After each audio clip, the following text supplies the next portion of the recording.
No, muchas gracias. Buenas noches. Yo, escuchando al doctor David, encontré que es muy buena su idea, porque la verdad, mi abuelo vende este tipo de terrenos en estas zonas de Valle de Chalco, Texcoco, todo ese tipo de lugares donde la ciudad ya no caben esas personas, entonces tienen que emigrar a lugares distintos, ¿no? Pero son personas pobres o de escasos recursos, entonces mi abuelo pues les proporciona un terreno, obviamente con un precio, ¿no? De 125,000, 150,000 pesos en cómodos pagos, ¿no? Entonces ellos construían y así súper rápido. Entonces, pues hablando con el profesor David, llegamos a la conclusión de que les vamos a regalar cada vez que compren su terreno un diseño arquitectónico. Y yo creo que eso me va a ayudar mucho a través de mis prácticas profesionales, porque no solamente voy a ver teoría. Otra cosa que quiero agregar es que de la arquitecta Mariana, que por ejemplo ya otra idea que se me ocurrió es cómo decirle ahora sí que a los que compran su terreno, construir con materiales que reduzcan su precio, porque solo conocemos a veces solo el material del cemento y el tabique, ¿no? Pero de verdad que hay diversos materiales y pues me encanta este tipo de cosas, porque al final de cuentas vamos a ayudar a las personas. Por allá atrás, a ver, ¿quién me ayuda a pasar los micrófonos?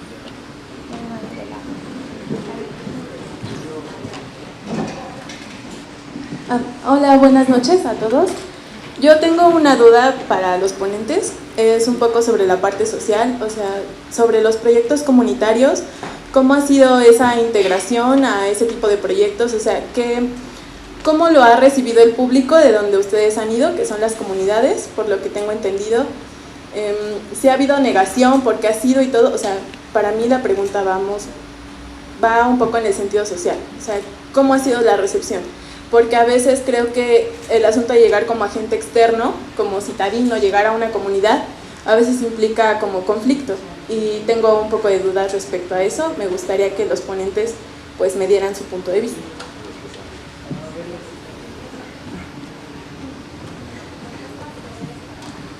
Mira, a mí me funcionó muy bien integrarme en la comunidad desde estas zonas de mercado, la iglesia, el cartero, es decir, integrarme con las personas. Pero sí tengo experiencias hace poquito, hace como 6 meses, donde fuimos a una comunidad y estábamos trabajando, llegó el grupo antorchista y nos quitó la cámara, ¿no? Es bien difícil porque los grupos antorchistas y populares creen que en automático les quieres quitar el negocio y ellos no tienen ni idea de lo que le estamos haciendo, a pesar de que iban a hacer los diseños de gratis porque eran con alumnos de la UAM.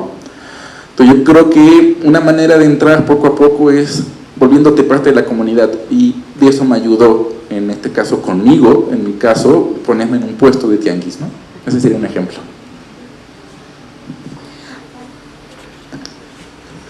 Bueno, yo en cuanto a ese tema, pensando en los proyectos de arquitectura práctica, por ejemplo, de los que están ahí expuestos, hubo uno que, de hecho el más viejo de esos, que después de un par de años la comunidad decidió demolerlo.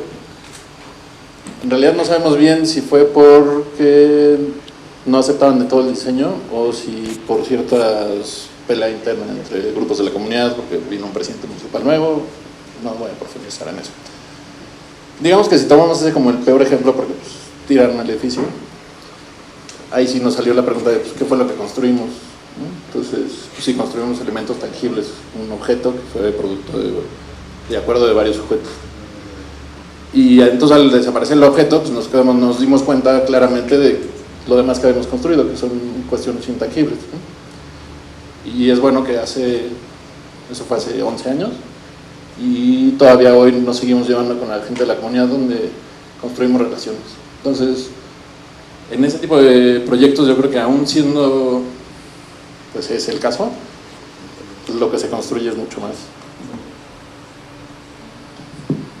Creo que lo más importante en las comunidades es la presencia. Para nosotros nos funciona muy bien vivir en la comunidad durante el tiempo de investigación, vivir en sus casas, comer lo que ellos comen, estar con ellos, y creo que la constancia, que te vean trabajando en conjunto con ellos, ¿no? Ninguna de las de los talleres, por ejemplo, que se impartieron fue una imposición. La agenda se desarrolló en conjunto con ellos.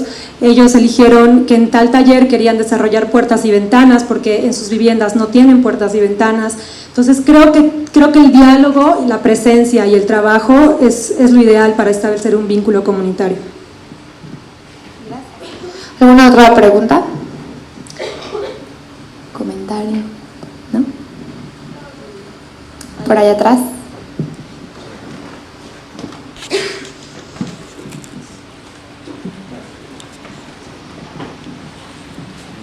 Bueno, no sé para cuál de los tres ponentes sea, pero por ejemplo, ¿alguno de ustedes ha trabajado con el espacio exterior, no solo la vivienda, en algún momento, en algún proyecto?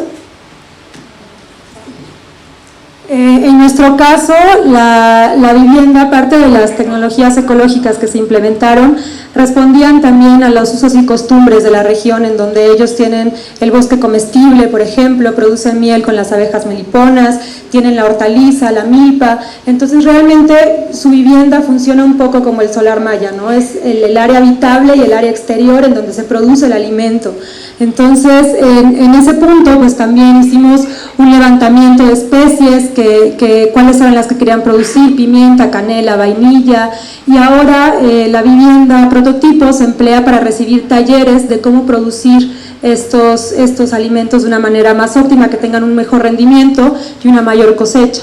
Creo que sí, en zonas indígenas es muy importante integrar todo el sistema productivo más allá de solo el objeto arquitectónico.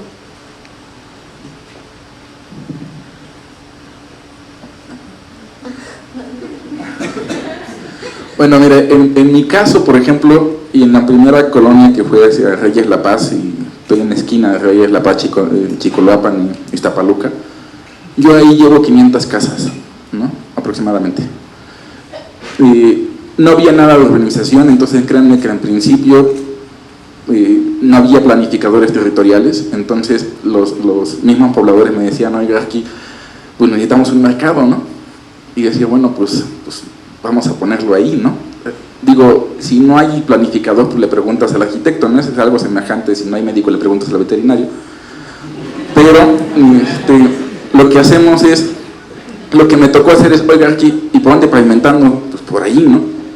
Me tocó urbanizar prácticamente el 60% de la colonia, y lamentablemente sí, no niego, tuve muchos errores porque no estudié para esto, ¿no? Es decir, tuve que hacerlo de alguna manera con la práctica.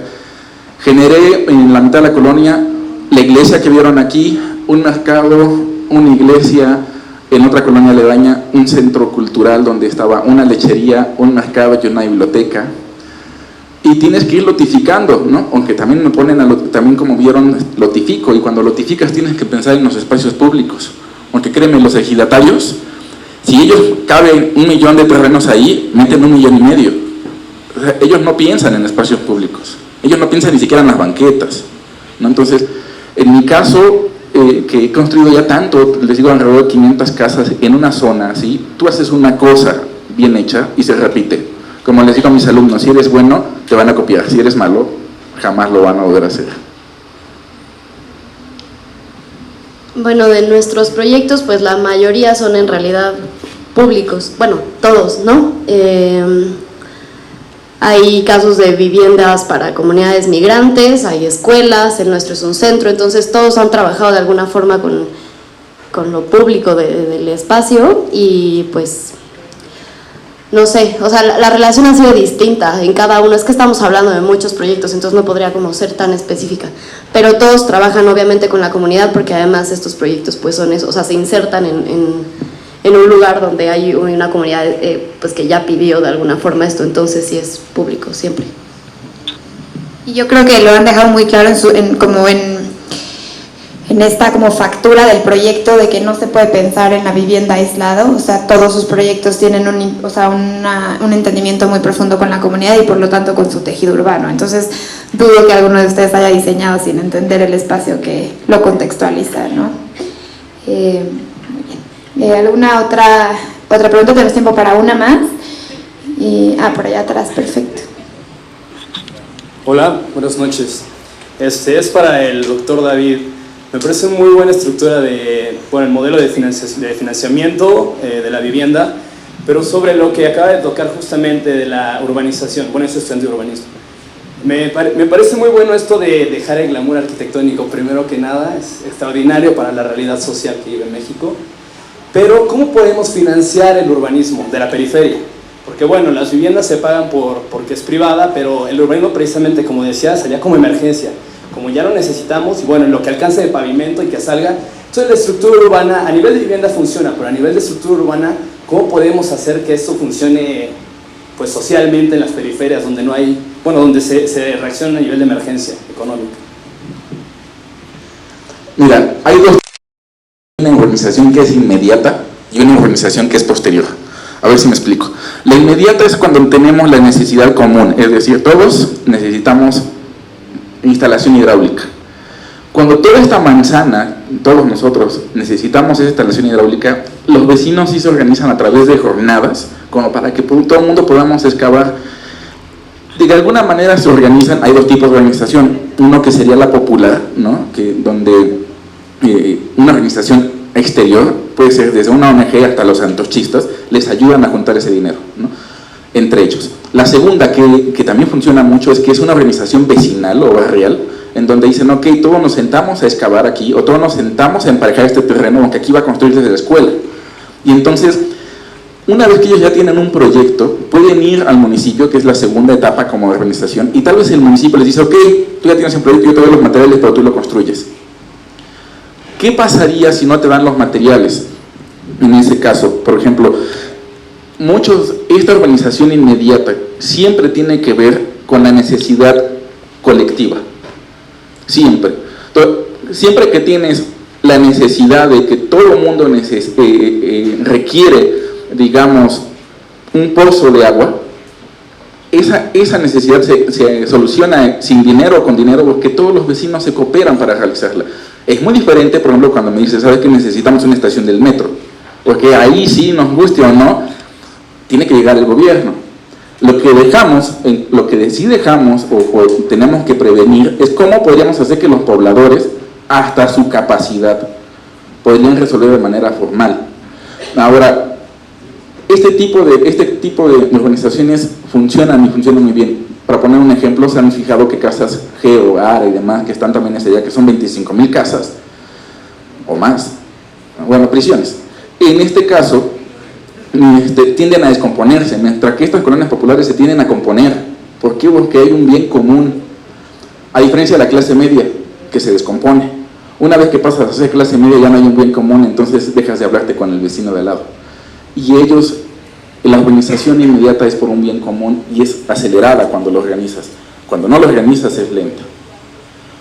La segunda etapa de organización siempre es lamentablemente a costa del gobierno, porque no voy a hacer que llegue hasta acá la pavimentación, ¿no? Pero cuando menos sí podemos nosotros como arquitectos o como urbanistas poder ayudarles a los pobladores a tener un primer impacto de urbanización rápido, no de 20 años, sino de 5.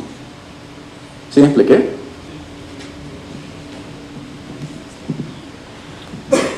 Bueno, pues de parte del Laboratorio para la Ciudad queremos agradecer muchísimo a los ponentes, a los arquitectos que están en el panel, al Asunto Urbano, a Isaac, un poco por también creer en el poder que tiene detonar estas conversaciones, y me parece increíble poder traer un poquito de la Bienal acá.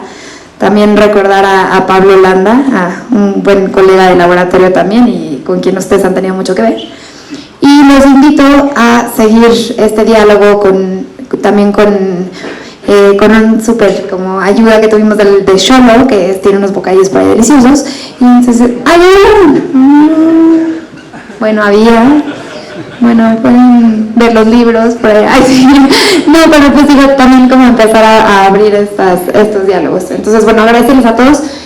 Las sesiones de azotea son este formato público para poder entendernos y vernos las caras todos los que estamos de alguna manera cambiando las ciudades de la creatividad. Gracias.